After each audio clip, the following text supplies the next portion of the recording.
বাংলা বলছি চ্যানেলটি সাবস্ক্রাইব করুন এবং সমস্ত অনুষ্ঠানের আপডেট পেতে বেল আইকনটি অন করুন।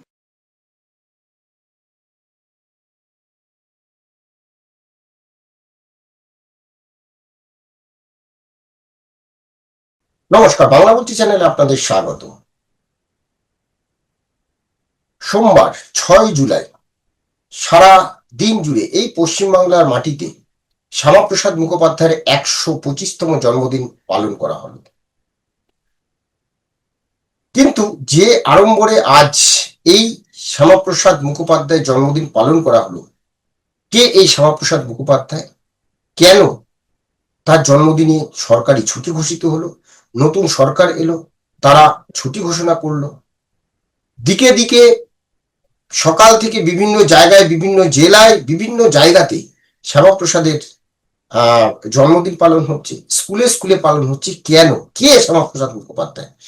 তাহলে যদি শ্যামাপ্রসাদ মুখোপাধ্যায় 125 বছরের জন্মদিন যেভাবে আমরা ঘটা করে পালন করলাম গত 15 বছর, তার আগে 34 বছর কি করেছিলাম, তার আগে কংগ্রেস শাসন, কেন এই বাংলায় শ্যামাপ্রসাদ মুখোপাধ্যায়কে ব্যাপ্ত করে রাখা হয়েছিল?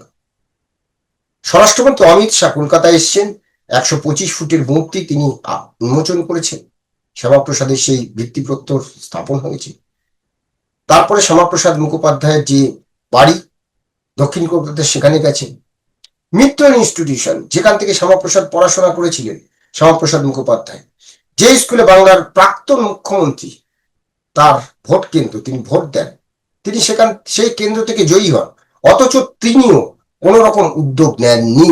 তার বাড়ির থেকে কয়েক পা দূরত্বে শ্যামাপ্রসাদ মুখোপাধ্যায়ের বাড়ি। কেন ইতিহাস ভুলিয়ে দেওয়ার চেষ্টা হয়েছিল, আজকে আমরা এই বিষয় নিয়ে আলোচনা করবো। আমি বিপ্লব, আমার সঙ্গে রয়েছেন অধ্যাপক ডক্টর রাজাগোপাল ধর চক্রবর্তী। রাজারা, আপনাকে স্বাগত। এই বাংলায় এবছর যেভাবে শ্যামাপ্রসাদ মুখোপাধ্যায়কে নিয়ে যে আড়ম্বরে তার জন্মদিবস পালিত হলো, সব থেকে বড় কথা যে সরকারের পরিবর্তন, নতুন সরকার, রাষ্ট্রবাদী সরকার, তারপরেই এই আজকে 6 জুলাই, আর এই দিনে এই প্রথম শ্যামাপ্রসাদ মুখোপাধ্যায়ের জন্মদিনে পশ্চিমবাংলার সরকারি ছুটি ঘোষণা হলো, স্কুলে স্কুলে পালিত হলো শ্যামাপ্রসাদ মুখোপাধ্যায়ের জন্মদিন। তো এই জায়গাটা থেকে রাজাদা প্রশ্ন যে এটা তো বলাই যায় যে বাংলার একজন স্রষ্টা, যিনি যার লড়াই পশ্চিমবঙ্গবাসীকে এক সত্যি নিরাপদ জীবন দিয়েছিল, বলা চলে সেই মানুষটি এতদিন ধরে ব্রাত্য হয়ে রইলেন। কিভাবে বিষয়টা বলবেন, মানে কেন ব্রাত্য হয়ে রইলেন? হ্যাঁ বিপ্লব দা, আপনার চ্যানেলে অনেকদিন পরে এসে ভালো লাগছে। তো শ্যামাপ্রসাদ, আজকে তো ওনার জন্মদিন।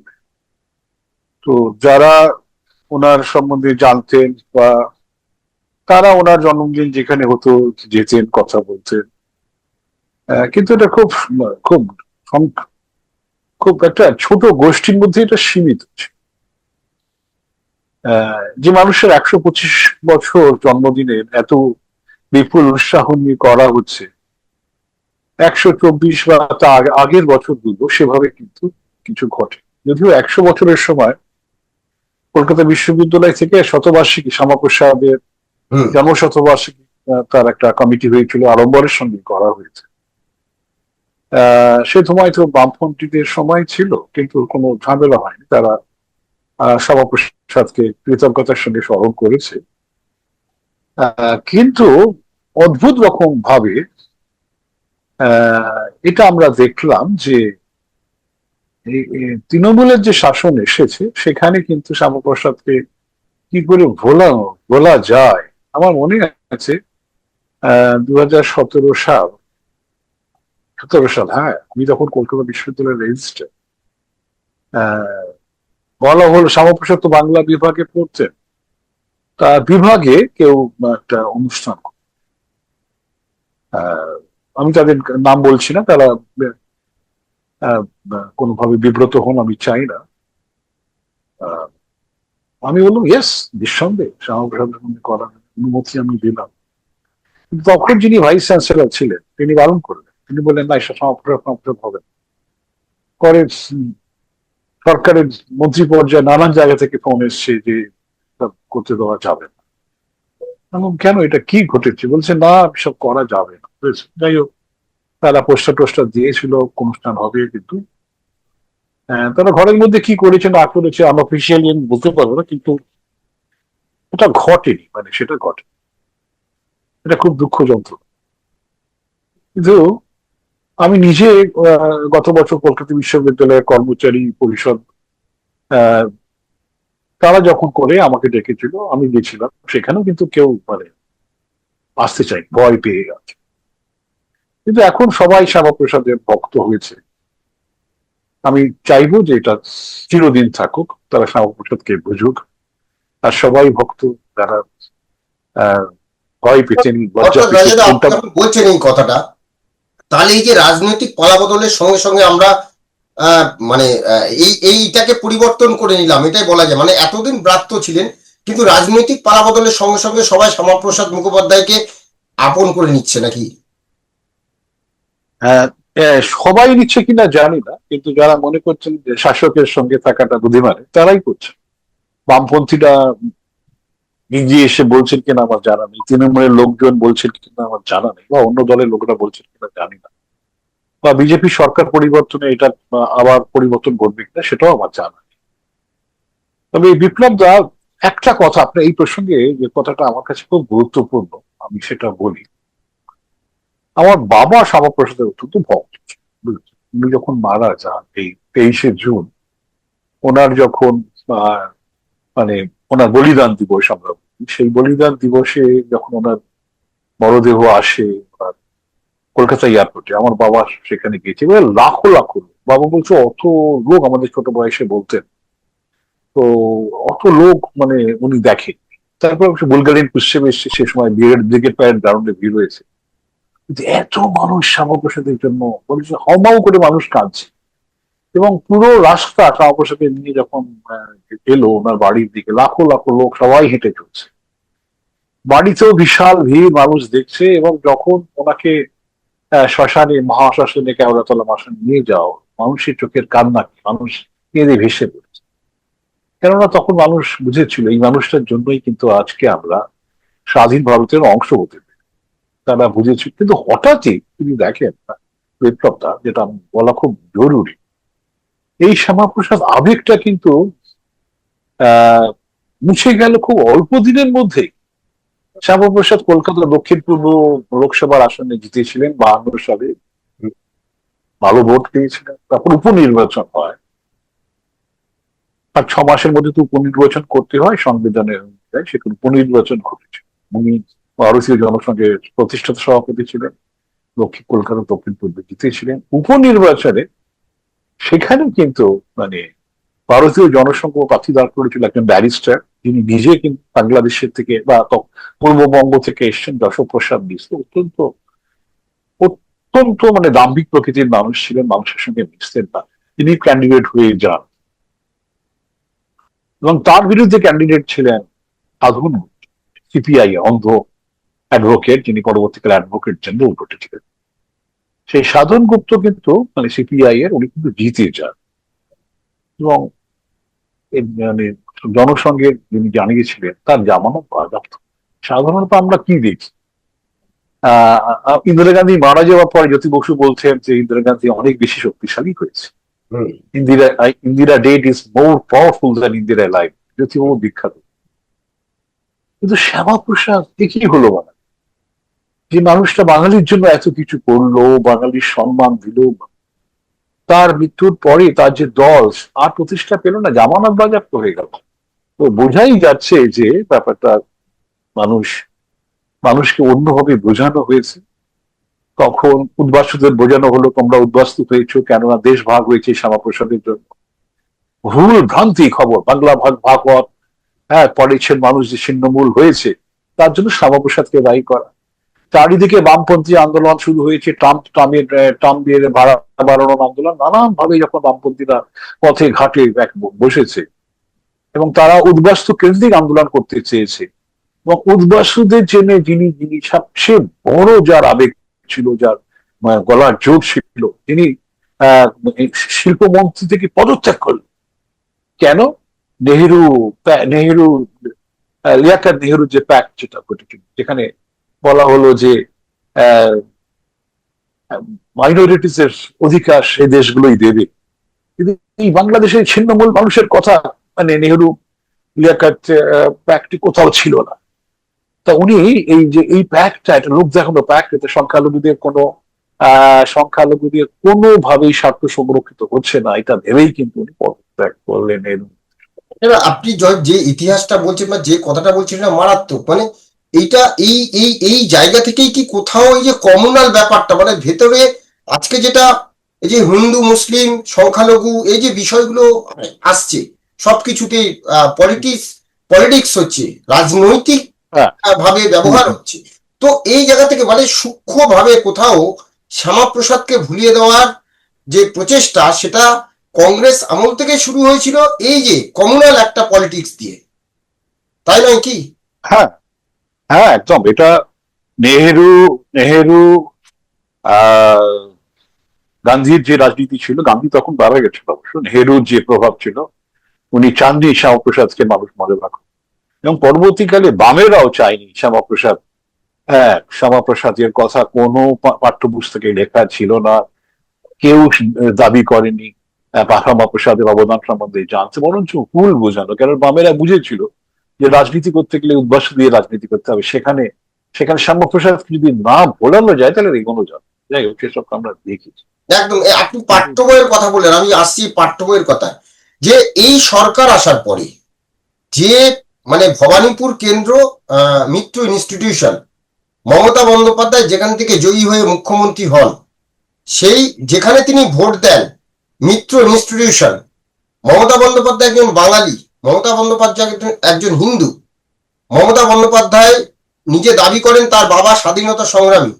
এইখান থেকেই প্রশ্ন যে একজন মানে যিনি দেশকে মানে এই বাংলাকে জীবন দিলেন, বাংলার জন্য জীবন দিলেন, অথচ সেই স্কুলে মমতা বন্দ্যোপাধ্যায় নিজে ভোট দেন, সেই কেন্দ্রে তিনি ভোটার, সেইখানে আজ পর্যন্ত ইতিহাসের পাতায় সিঙ্গুর এসেছে, কিন্তু শ্যামাপ্রসাদ আসেনি।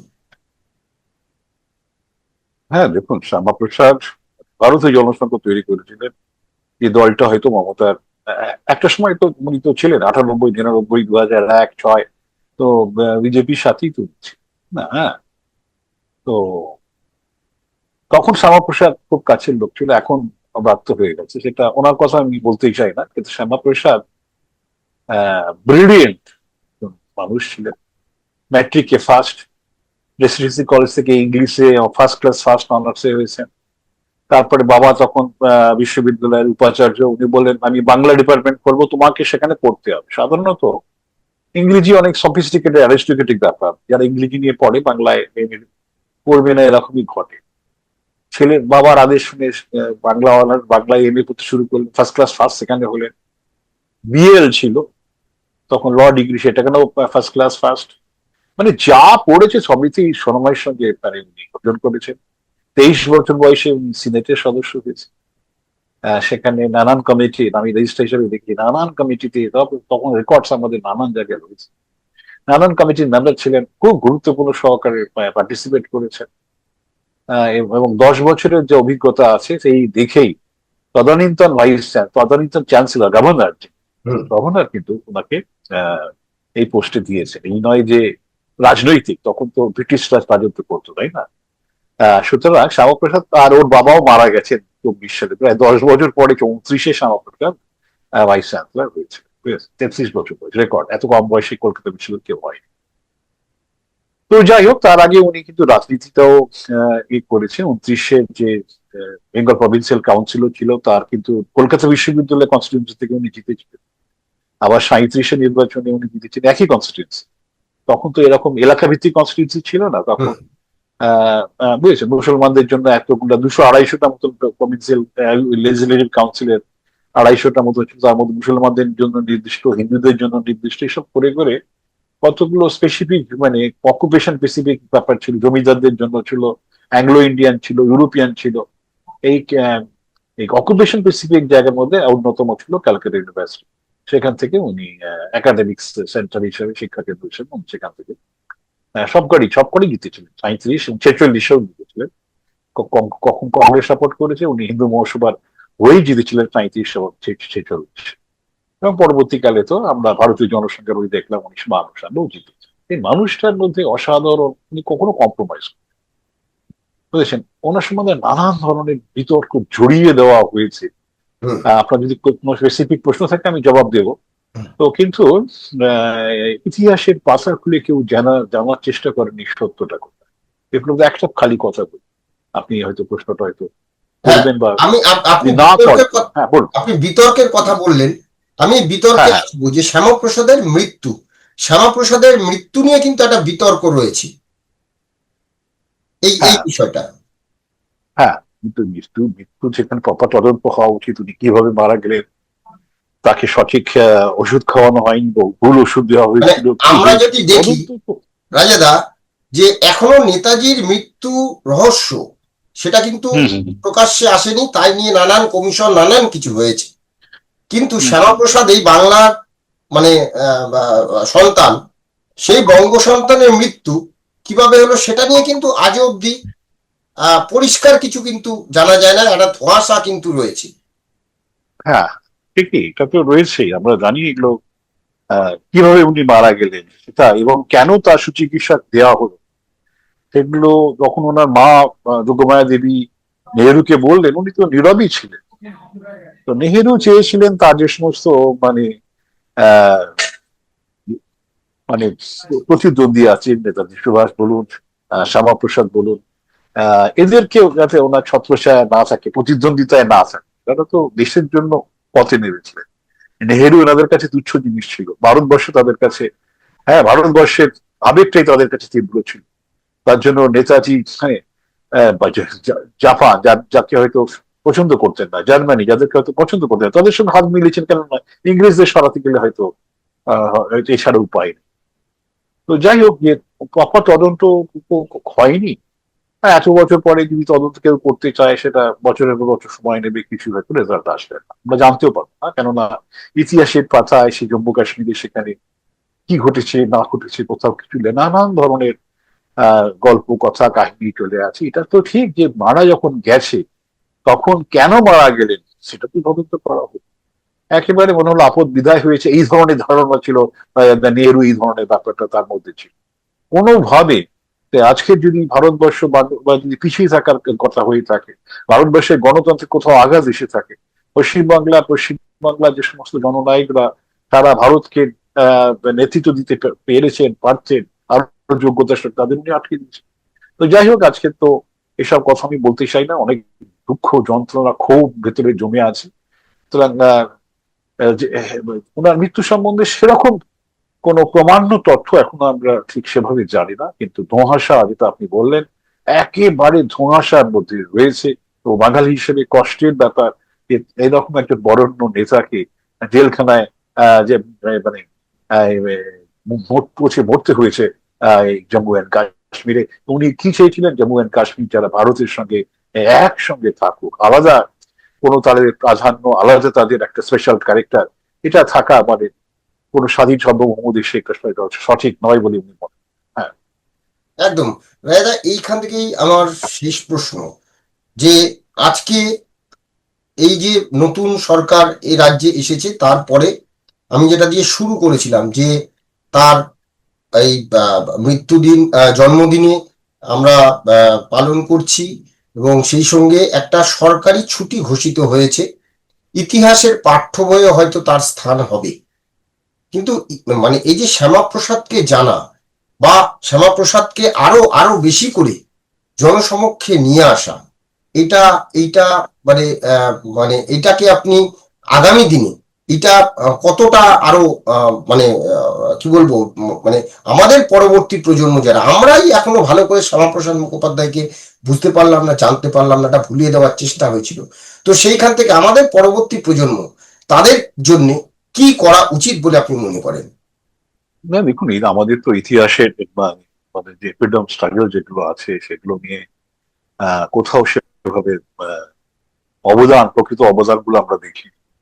আমাদের যে ঐতিহ্য, কোথাও আমরা হিন্দু রাজাদের যারা যারা রাজত্ব করেছিলেন, দীর্ঘদিন তাদের যে শক্তি, তাদের যে সাহস, বীরত্ব দেখিয়েছিলেন, আমরা পুরোটাই মোগলরা কি করেছে। হ্যাঁ, আপনি বলুন 4টি হিন্দু রাজার নাম কোনো ছাত্রকে জিজ্ঞেস করতেও একদম বলতে একদম। পারে, অথচ সবাই মোগলদের কি করেছে, কে তৈমুল্লাহ ইস্ট ভারতকে ধ্বংস ইন্ডিয়া করেছে কোম্পানির কি তা। শাসনে কি হয়েছে। হ্যাঁ, হ্যাঁ হ্যাঁ, এইসব আমাদের ইতিহাস, এই বামপন্থীদের ইতিহাস আমরা এতকাল পড়ে এসেছি, সেটাকে এখন ব্যাপারটা হচ্ছে এগুলো বুঝতে হবে।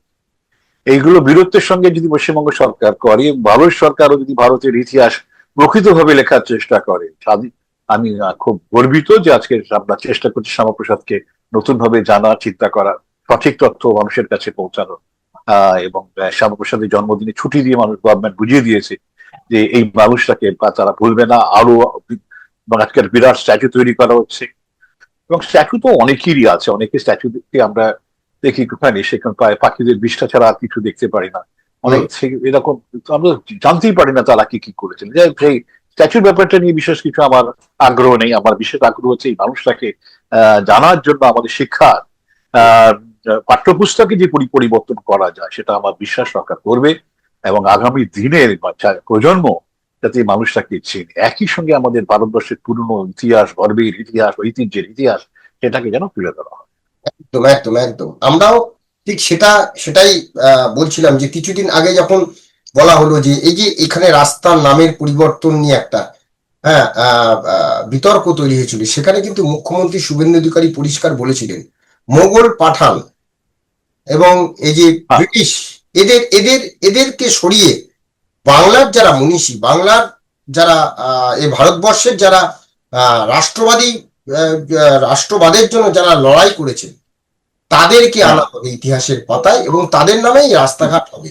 এটা একদম পরিষ্কারভাবে বলেছেন। আমরা আজকে শ্যামাপ্রসাদ মুখোপাধ্যায়ের জন্মদিন যেভাবে পালন করলাম, এবং আশা করব যে আগামী দিনে এই মাসটা জুড়ে সমস্ত জায়গাতেই হয়তো এই বাংলায় বিভিন্ন জায়গায় শ্যামাপ্রসাদের জন্মদিন পালন করা হবে। কিন্তু শুধু জন্মদিন পালন করলে হবে না, শ্যামাপ্রসাদের যে কাজ, শ্যামাপ্রসাদের যে একটা ভুলিয়ে দেওয়ার চেষ্টা করেছিল, তার পেছনে কারা, এই সমস্ত কিন্তু তুলে আনা প্রয়োজন আছে বলে আমরা মনে করি। নিশ্চয়ই সরকার সেদিকে নজর রাখবে।